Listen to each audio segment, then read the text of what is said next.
Oke guys, selamat datang kembali bersama saya di channel ini.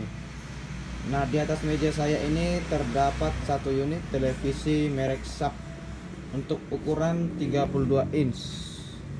Oke, untuk kondisinya coba saya hidupkan dari steker listrik.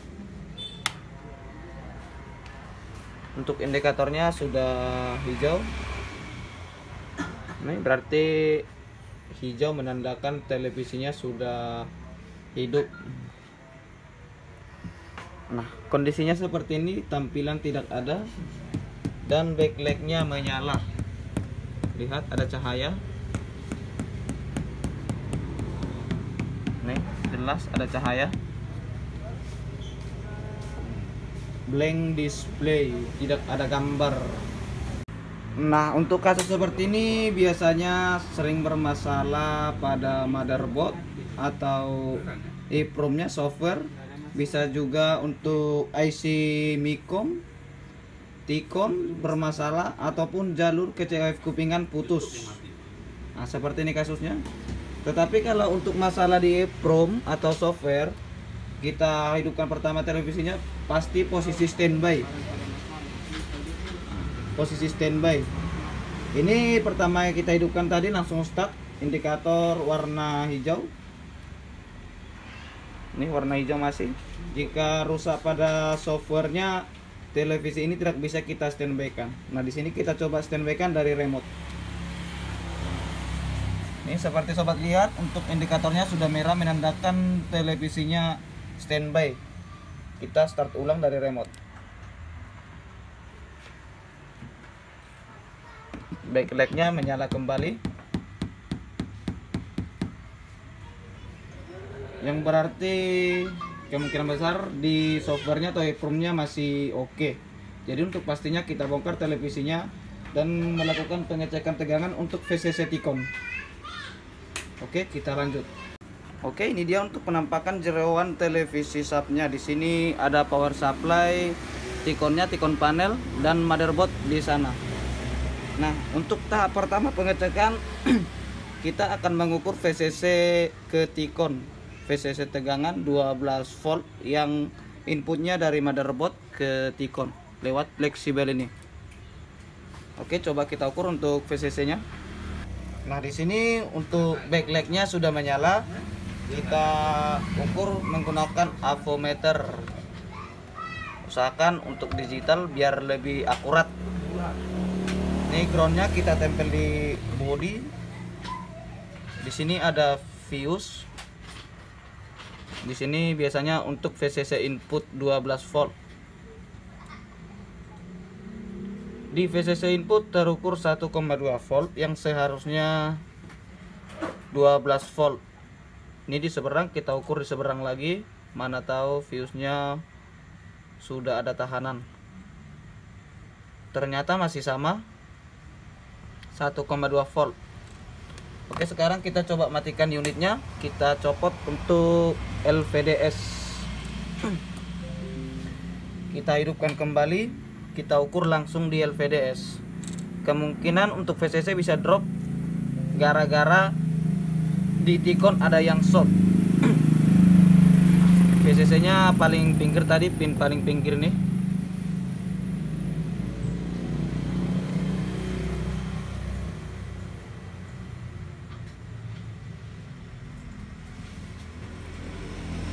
Di LVDS masih terukur 1,2 volt, yang berarti input dari motherboard bermasalah. Oke, sekarang kita beralih ke motherboard.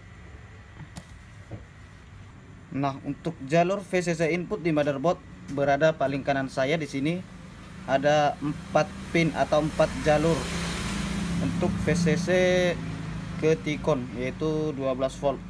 Nah, untuk tegangannya itu di switch oleh transistor ini, transistor switch.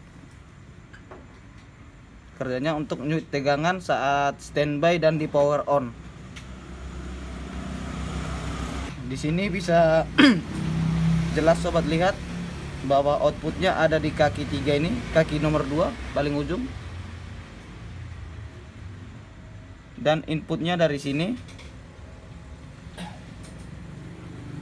Dan untuk power on-nya berada di kaki 1. Di sini dia. Nah, sekarang saya hidupkan untuk unit televisinya.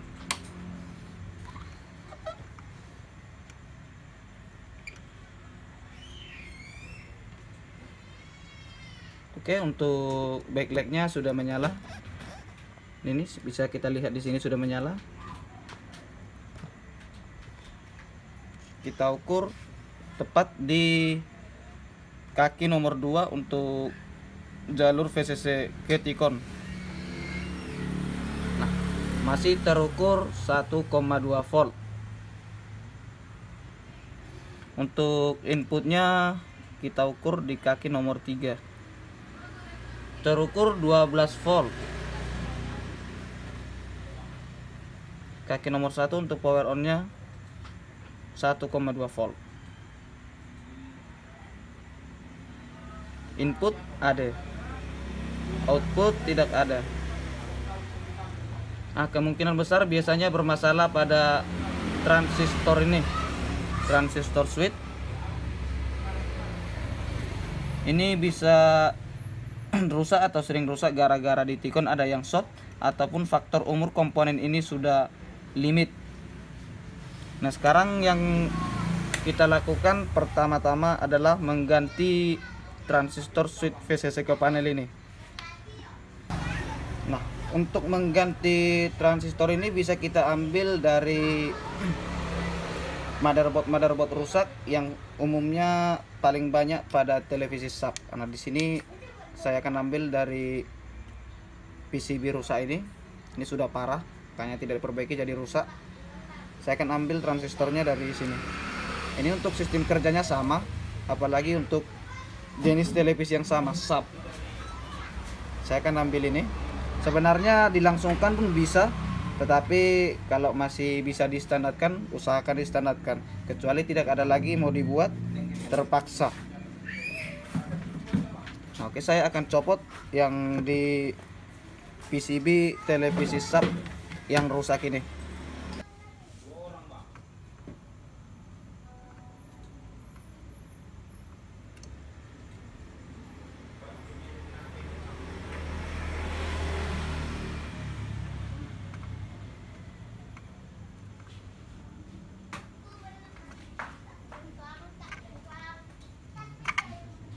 Oke, sudah terbuka. Ini di ujung solder saya ini. Saya pinggirkan dulu di ground samping ini. Mana tahu bukan transistor switchnya yang rusak. Sekarang saya akan copot dari bangkai PCB ini.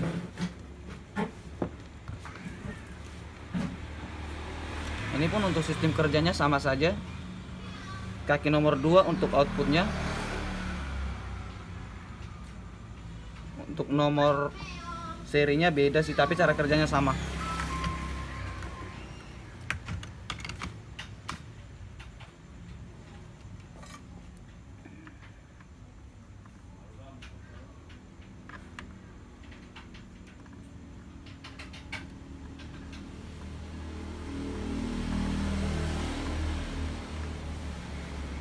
Oke, sudah terbuka. Singkirkan dulu. Sekarang kita pasang.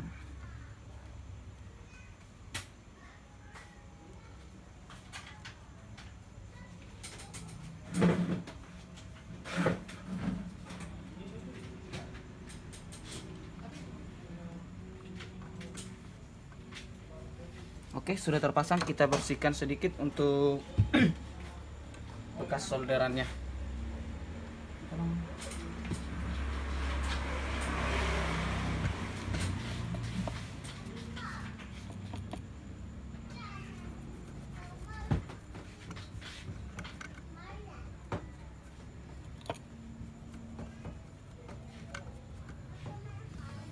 Oke, sudah terpasang. Sekarang kita langsung hidupkan unit televisinya. Nih, saya hidupkan. Kita langsung ukur di pin LPDS. Bisa sobat lihat di sini sudah terukur 12 volt. inputnya 12 volt.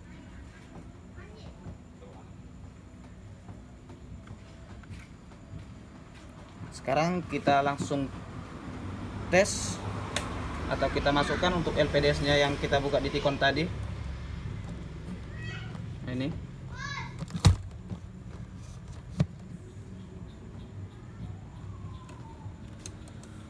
oke, kita singkirin untuk peralatan kita ini dulu. Oke, kita cetek kembali untuk steker listriknya. Kita lihat di balik layar.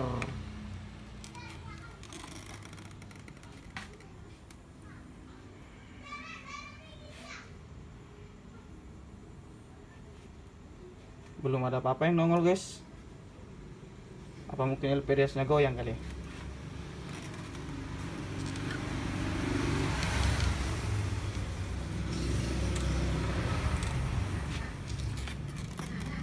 Belum ada apa-apa. Coba kita ukur di tegangannya VCC input.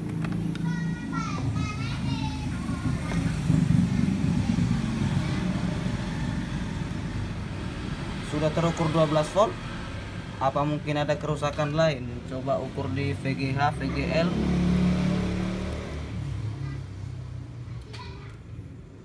VGL-nya sepertinya drop.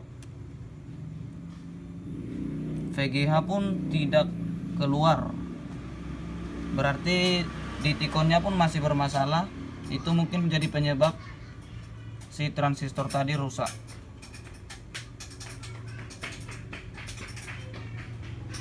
Untuk tegangannya tidak ada yang hadir. VCC input ke DC converter, coba kita ukur, ada.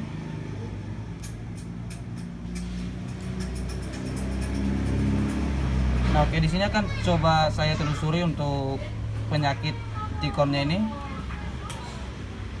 Nanti saya akan record ulang. Nah, oke, baik, untuk pengecekan di T-Con-nya yang pertama kita lakukan tes short pada kapasitor yang ada di sekitar DC converter ini. Karena input 12 volt langsung ke DC converter. Mungkin kerusakan di T-Con atau panel pun bisa menyebabkan transistor switch di motherboard jadi rusak. Jadi sekarang kita tes short dulu di kapasitor T-Con. Kita menggunakan buzzer.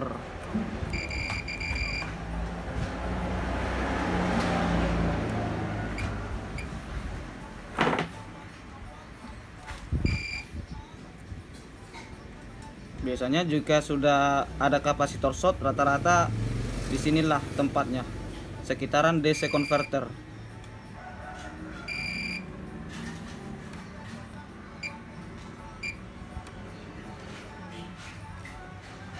Dari pengukuran sekedar tidak ada kapasitor short atau jalur short ke ground. Nah, sekarang dari pengalaman saya, umumnya untuk televisi SAP ini sering short antara jalur VGH dan VGL, dimana untuk test point jalur VGH VGL, VAA, VCOM sudah tertera di PCB-nya untuk test point-nya. Di sini untuk VGH dan VGL bergandengan. Nah, di sini dia. Ini VGL dan ini VGH. Sekarang kita ukur antara VGH dan VGL.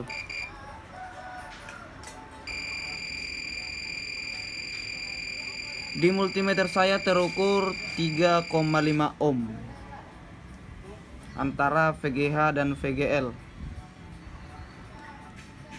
Ini bolak-balik 3,6 ohm, berarti jalur VGH dan VGL short. Bisa short di antara kapasitor ataupun kaca LCD-nya maupun COF kupingannya. Jika yang short di COF kupingan, mungkin televisi ini tidak ketolong lagi kecuali ganti COF kupingan. Tetapi kalau masih di kaca LCD-nya, bisa kita akal-akali atau ditolong. Nah, untuk menentukan di mana shortnya, sekarang kita putus jalur salah satu jalur VGH atau VGL ke LCD nih, ke LCD kita putus jalurnya. Nah ini dia untuk jalur VGH VGL yang saya bilang tadi, ini sudah saya perdekat atau zoom sedikit. Ini VGL dan VGH. Nah untuk pemutusannya bisa kita putus di ini, sudah disediakan semacam jemperan dari pabrikan. Kita putus salah satu jalur ini ke LCD. Bisa kita putus di bagian sini atau lebih gampangnya di antara kaki jemperan ini. Saya putus di sini saja, di bagian VGL.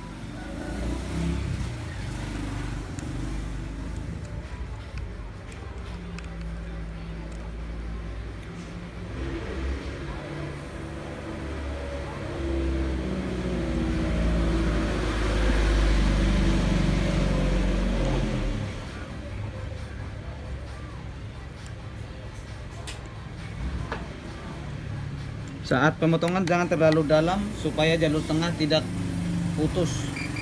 Kita ukur lagi, kita pastikan pakai bajar. Masih terhubung?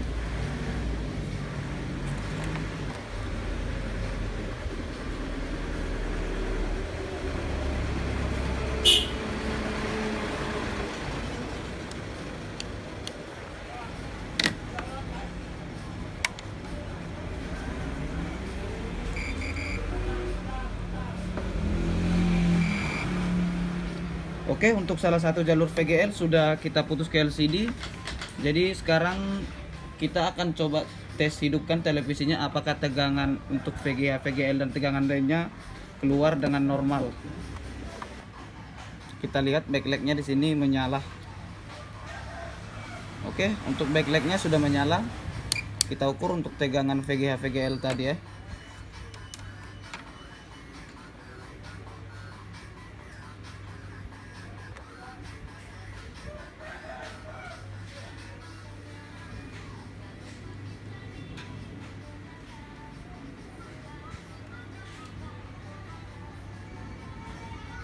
Ternyata untuk tegangannya belum keluar. VCC sudah ada. Apa belum terputus kali ya?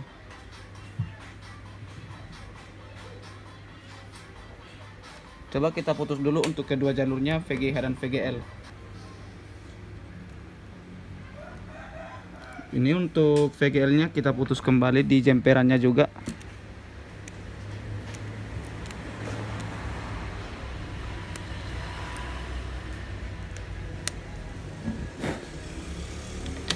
Kita pastikan pakai bajar.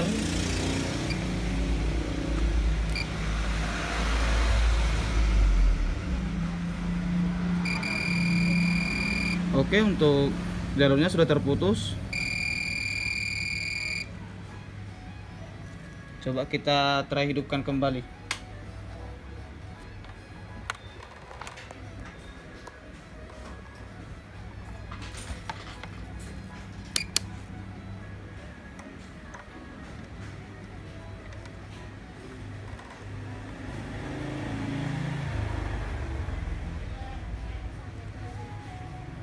Lihat, setelah VGH saya putus ke LCD tegangannya normal. Begitu juga dengan VGL.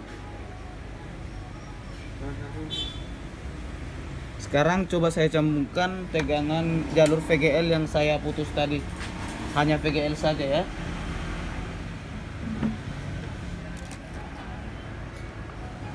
Kita tinggal solder ulang di bekas jemperannya nih. Oke, kita tes hidupkan kembali.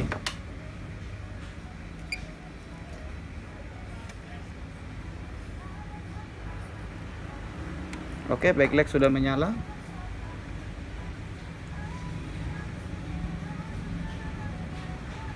Nah, ini dia. VGL-nya masih keluar. Ini setelah saya potong di jalur VGH terukur tegangan VGL min 6 volt. Jadi intinya permasalahan ini ada pada kaca LCD. sekarang untuk mengatasi ini kita akan coba injek tegangan antara tegangan VGH dan VGL. Plus minnya bisa kita taruh di jalur VGL dan plusnya di jalur VGH. Sobat bisa menggunakan power supply yang 12 volt, power supply televisi pun bisa yang untuk 12 volt ataupun MBR. Nanti bisa kita ketahui panasnya di mana, di kaca LCD atau di CF kupingan. Tapi bisa juga sekali kita tembak untuk shotnya itu langsung hilang atau hangus. Jadi sekarang saya akan coba injek tegangan di jalur VGH dan VGL. Oke, baik, di sini untuk power supply sudah saya sambungkan. Ini pakai power supply universal dengan tegangan 6,3 volt. Karena VGL jumlah tegangannya 6 volt min tapi ya. Nah, makanya ini ground saya kasih di VGL dan plusnya di VGH. Sekarang kita akan, ini belum power on, saya switch di sini. Jika langsung short di sana untuk ampernya akan naik langsung. Jika masih short seperti yang tadi 2,3 ohm ya, kalau tidak salah, lupa sedikit. Nah, ini saya power on. Apakah di sana naik? Tidak ada sama sekali.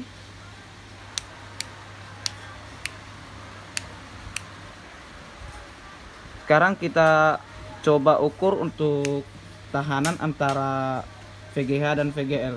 Bisa jadi karena shotnya hanya sedikit saja langsung hilang ketika kita power on. Karena sudah pernah terjadi di pengalaman saya sebelum-sebelumnya.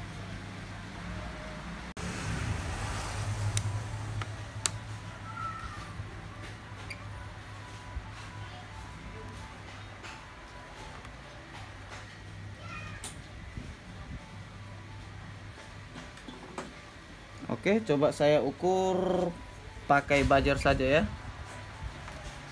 Karena tadi di buzzer dia tahanannya 2,6 volt. Sekarang saya buzzer langsung di ujungnya nih. Ini udah mati untuk switchnya ya. Tidak ada short lagi.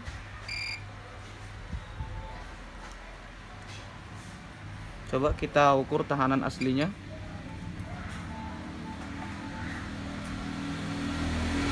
1,0 mega, 1 mega lah untuk tahanannya VGH dan VGL setelah kita injek tegangan. Nah, sekarang kita lepaskan untuk ini kabel dari power supply universal tadi. Kita coba ukur untuk tahanan VGH dan VGL. Berapa ohm dia untuk tahanannya? 14 mega ohm, 16 mega di multimeter saya.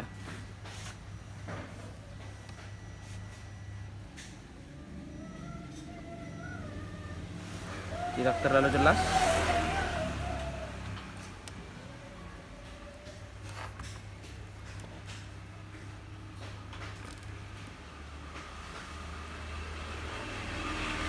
Berubah lagi.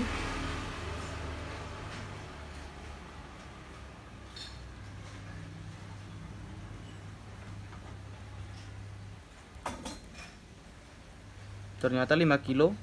Mungkin ada kotor tadi makanya terukur 16 mega.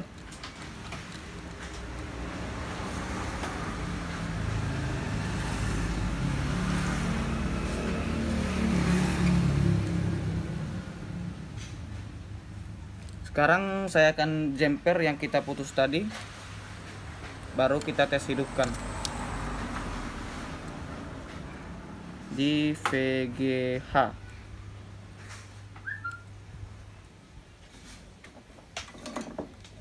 Oke, nah, kondisi seperti ini kita akan coba tes, baru ukur untuk tegangannya.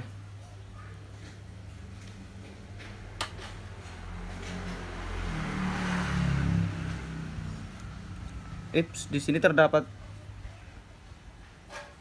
percikan api tadi guys di COF nya ini. Mungkin tidak terlalu jelas di kamera karena mungkin kamera saya kurang bagus juga kali. Jadi ini sekarang saya akan coba bongkar dulu untuk LCD nya, kita lihat secara visual kondisi LCD ini. Karena aku nampak di sini percikan api di COF ini. Nah, di sini untuk LCD-nya sudah saya buka dan saya desain untuk bisa melakukan pengetesan. Dan saya sudah melihat kondisi COF ini sudah terluka atau koyak. Nah, di sini sampai lemnya terbuka, berarti LCD-nya short. Itulah yang menyebabkan untuk DC converternya protek dan menyebabkan transistor di motherboard itu rusak. Seperti ini mungkin kena cairan atau lembab, makanya sering terjadi seperti ini. Lemnya sudah lepas ya, kemungkinan berhasilnya tinggal 30%. Susah karena LCD ini menggunakan single row bukan double yang biasa seperti yang pernah kita potong, hanya menggunakan sebelah row saja. Karena COF nya ini cuma satu sebelah kanan ini. Cara mengatasinya ini tinggal hanya mengganti COF ini. Kita tidak memiliki alat untuk pemasangan COF ini pada kaca. Nah, seperti ini saya akan coba tes. Kita lihat apa yang terjadi di sini di COF ini.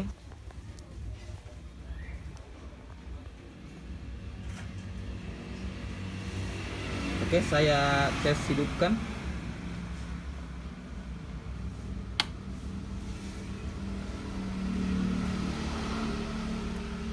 Nah, keluar asap hanya sebentar tadi. Intinya kali ini gagal meneh. Ya mungkin untuk teknisi bukan berapa banyak yang berhasil kita kerjain atau celing bisa hidup normal atau tidak. Tapi yang kita butuhkan step by step pengecekan dan menemukan di mana titik masalahnya. Nah, yang ini masalahnya di sini. Yang pertama dari motherboard kita kerjain di T-Con. Tujuannya hanya mencari masalah yang kecil ini. Masalahnya COF sudah terbakar atau koyak, berasap, LCD-nya short. Jadi untuk memperbaiki ini butuh alat yang mahal, kita belum punya untuk mengganti COF ini. Kalau kita ganti COF nya ini kemungkinan besar televisi ini masih hidup normal. Nah, oke guys, untuk kali ini itu saja tutorial atau step by step pengecekan dari saya, karena televisinya tidak bisa hidup normal seperti semula. Ya, mungkin orang gagal punya alasan tertentu, tetapi titik masalahnya ketemu di bagian mana. Nah, oke guys, sampai berjumpa kembali di video selanjutnya.